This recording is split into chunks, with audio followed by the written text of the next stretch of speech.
자동차 가격표 번역기 차파고. 안녕하세요. 가격표 번역기 차파고입니다.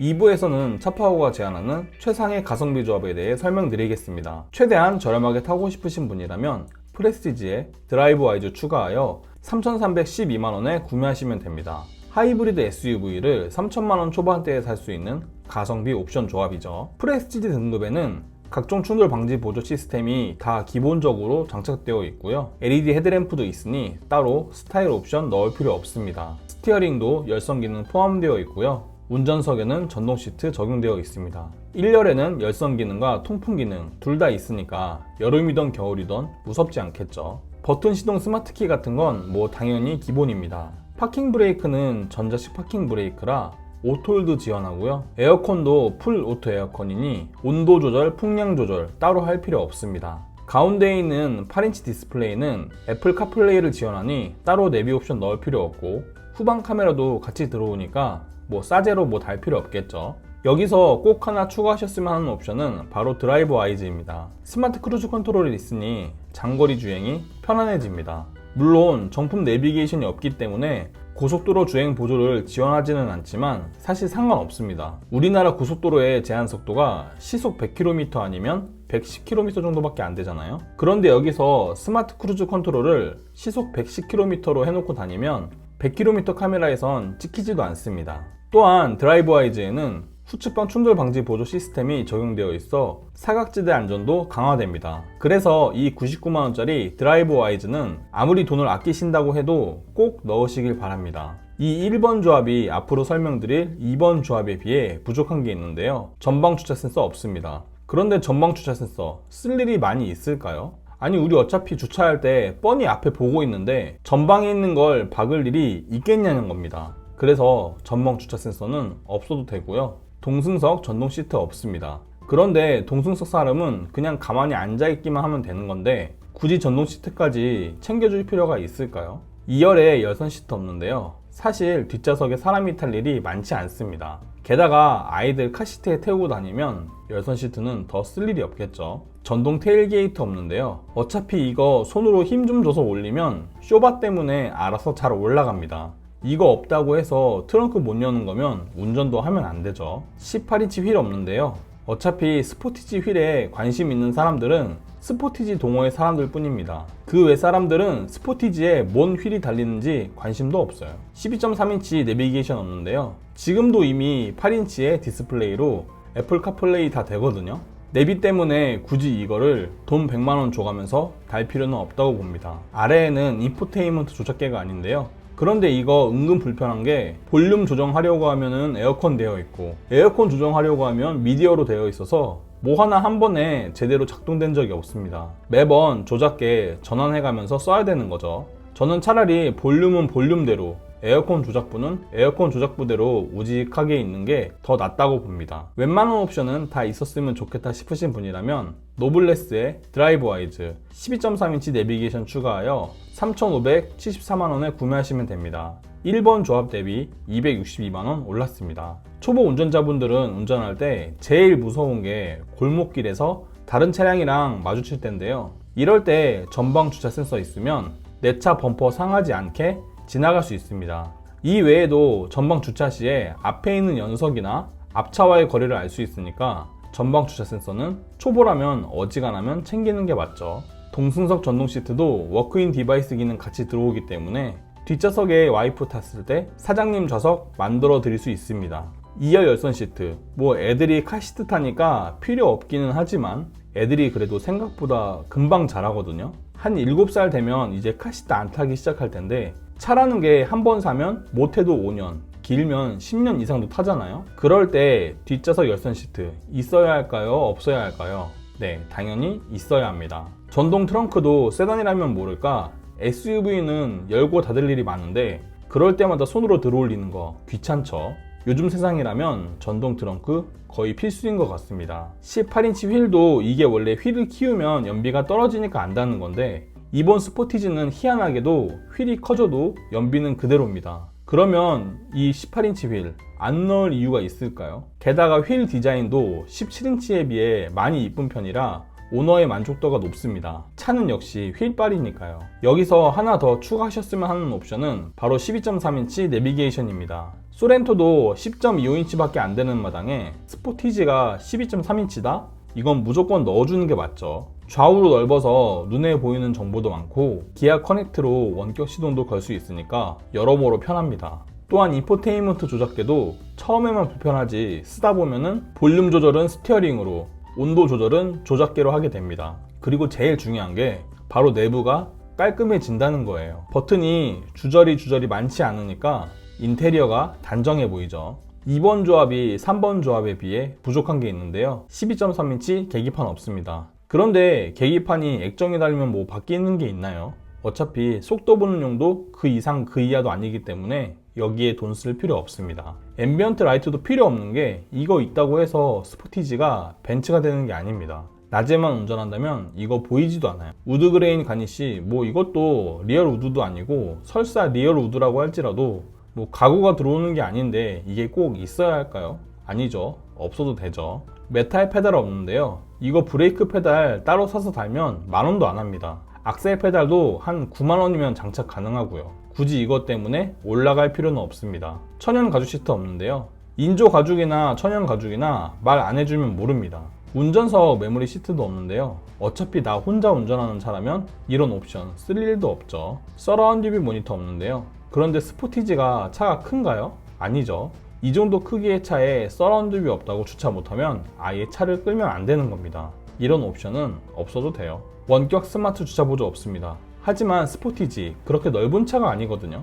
굳이 원격으로 차를 넣고 빼가면서 탈 일은 없습니다. 풀옵션에 가까운 옵션 조합을 원하시는 분이라면 시그니처에 모니터링 팩 추가하여 3,806만원에 구매하시는 걸 추천드립니다. 2번 조합 대비 232만원 더 올랐습니다. 일단 3번 조합과 시그니처 기본 옵션 간의 가격 차이는 133만원입니다. 그런데 여기에서 12.3인치 계기판 넣겠다고 하이테크 넣고 도어 가죽, 메탈 페달 하겠다고 프리미엄 넣으면 가격은 3,692만원으로 시그니처의 가격 차이는 이제 15만원밖에 안 나게 되는 거죠. 하지만 시그니처에 워낙 들어와 있는 옵션이 많기 때문에 노블레스에서 이것저것 옵션 넣는 것보단 그냥 시그니처로 오시는 게 맞다고 말씀드리고 싶습니다. 일단 지금 내비게이션이 12.3인치죠. 그런데 계기판이 깡통인 건 뭔가 언밸런스합니다. 이왕 맞추는 거 계기판도 내비게이션도 12.3인치로 맞추는 게 맞고요. 앰비언트 라이트도 대시보드와 기어 콘솔 부분의 라인으로 깔끔하게 들어가기 때문에 야간 운전할 때 보면 그래도 이쁘긴 합니다. 시그니처 온 김에 챙겨주는 거니까 감사히 받아야겠죠. 우드 그레인도 리얼 우드는 아니지만 만져보면 또 그럴듯하긴 하거든요. 저는 이게 이상한 하이그로시보다는 훨씬 나은 것 같습니다. 메탈 페달도 일반 고무 페달보다 덜 미끄러워서 안전운전에 도움이 좀 되고요. 시트 가죽도 천연 가죽인데 인조 가죽과는 맨살에 닿는 느낌이 차이가 나긴 합니다. 특히 여름에 천연 가죽은 사람 피부에 덜 달라붙으니까 좋긴 하더라고요. 메모리 시트는 혼자 운전한다고 할지라도 이지 액세스 기능으로 타고 내리는 걸 도와주기 때문에 괜찮은 옵션이고요. 여기서 하나 더 추가하셨으면 하는 옵션은 바로 모니터링 팩입니다. 서라운드 뷰 모니터가 주차도 주차지만 주위 환경을 보면서 차량이 움직이기 때문에 어이없이 주차장 기둥에 차 옆면을 긁을 일이 확 줄어듭니다. 여기에 진짜 좁은 주차장에서 도저히 비집고 들어갈 수 없을 때 원격 주차 보조로 차량을 놓고 빼면 되니까 실생활에서도 은근 편하겠죠. 3번 조합이 앞으로 설명드릴 4번 조합에 비해 부족한 게 있는데요. 프로젝션 LED 헤드램프 없습니다. 하지만 지금도 이미 반사식의 LED 헤드램프거든요. 굳이 중복 투자할 필요 있을까요? 네, 없습니다. 방향 지시등도 LED가 아닌데요. 어차피 운전자는 방향 지시등이 LED든 전구든 눈에 보이지도 않습니다. 이런 건 없어도 되죠. 가죽 시트, 퀼팅이 아닌데요. 퀼팅 되어봤자 뭐 등에 자국만 남지 딱히 좋을 게 없습니다. 지금도 천연 가죽이니까 재질 때문에라도 위로 올라갈 필요는 없어요. 스피커 크렐 오디오 아닌데요. 하지만 기본 스피커도 들을만 하거든요. 굳이 스피커에 돈 쓸 필요는 없습니다. 풀옵션을 원하시는 분이라면 시그니처에 모니터링 팩, 스타일, 프리미엄, 크렐 오디오 추가하셔서 3,959만원에 구매하시면 됩니다. 3번 조합 대비 153만원 올랐습니다. 스타일을 넣으면 헤드램프가 프로젝션으로 바뀝니다. 반사식도 좋긴 하지만 프로젝션은 그것보다 더 좋긴 하거든요. 이게 빛이 앞으로 쭉 나가는 느낌이 있어서 밤눈이 어두우신 분들에겐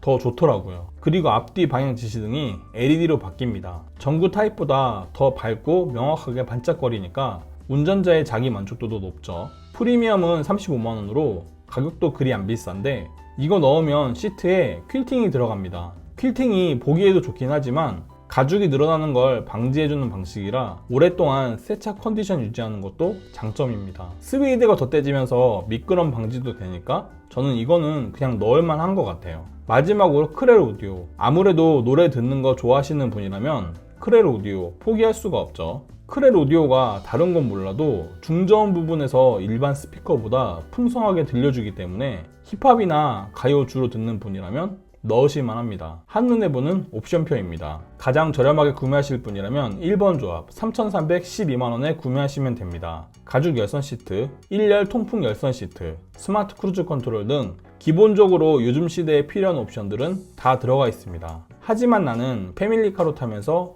어지간한 옵션은 다 있어야 된다고 생각하시는 분이라면 262만원 더 주고 2번 조합 3,574만원에 구매하시면 됩니다. 2열 열선 시트, 파워 테일게이트, 12.3인치 내비게이션까지 패밀리카로 타기에는 부족함 없는 옵션 구성을 가지게 됩니다. 하지만 이왕 사는 차 풀옵션에 가깝게 타고 싶으신 분이라면 232만원 더 주고 3번 조합 3,806만원에 구매하시면 됩니다. 12.3인치의 LCD 계기판에 천연 가죽 시트, 서라운드 뷰 모니터까지 최신 차량의 옵션은 다 들어가 있는 셈이죠.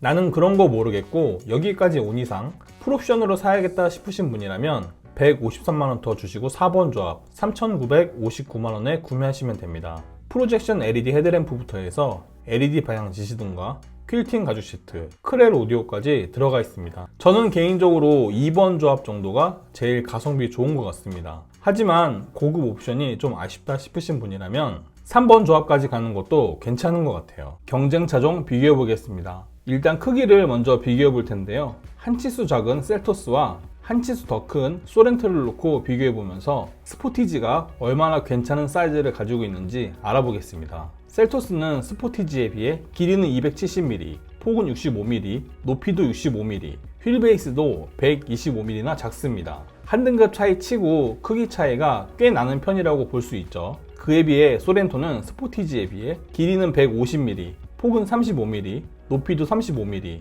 휠 베이스는 60mm 밖에 차이 안 납니다. 길이 차이는 트렁크 정도의 차이라고 쳐도 폭과 높이, 휠 베이스는 사실 그렇게 차이가 많이 안 나는 거죠. 그래서 저는 공간적으로 봤을 때 스포티지는 정말 매력적인 사이즈 아닌가 싶습니다. 소렌토에 비해 그리 작지 않으니까요. 차량 가격도 한번 보겠습니다. 3번 조합 기준 스포티지 1.6 터보와 소렌토 1.6 터보 하이브리드 아이오닉 5를 놓고 비교해 볼 텐데요. 스포티지 1.6 터보는 하이브리드에 비해 464만원 저렴합니다. 그에 비해 소렌토는 633만원 더 비싸고요. 아이오닉 5는 무려 1620만원이나 더 비싸네요. 그렇다면 유류비는 얼마나 차이가 날까요? 스포티지 하이브리드는 1km당 96원이 소모되며 10만 km 주행 시 958만원의 유류비가 발생합니다. 그에 비해 스포티지 1.6 터보 가솔린은 343만원 더 들고요. 소렌토 하이브리드는 88만원 더 듭니다. 전기차인 아이오닉 5는 323만원 덜 들어가네요.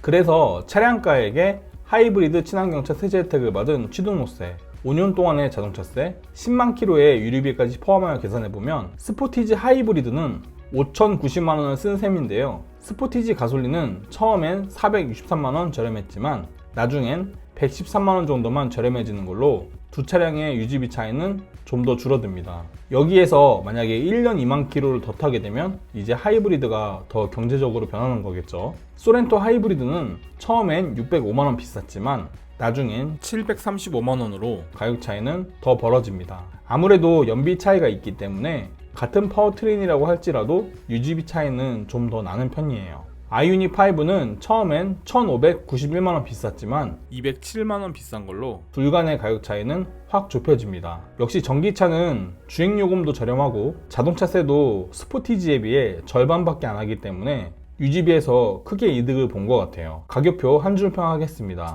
스포티지 하이브리드는 4인 가족이 타기에 크기도 적당하고 하이브리드라 연비도 좋아서 이거 뭐 더 비싼 차를 돈 주고 살 필요 있나 싶을 정도로 가성비가 괜찮은 차라고 생각합니다. 그래서 저는 남들에게 차량 추천할 때 제일 먼저 추천해주는 차가 이 스포티지 하이브리드입니다. 이로써 차파고가 제안하는 최상의 가성비 조합은 끝났고요. 어떤 차를 구매하실지 마음의 결정은 되셨나요?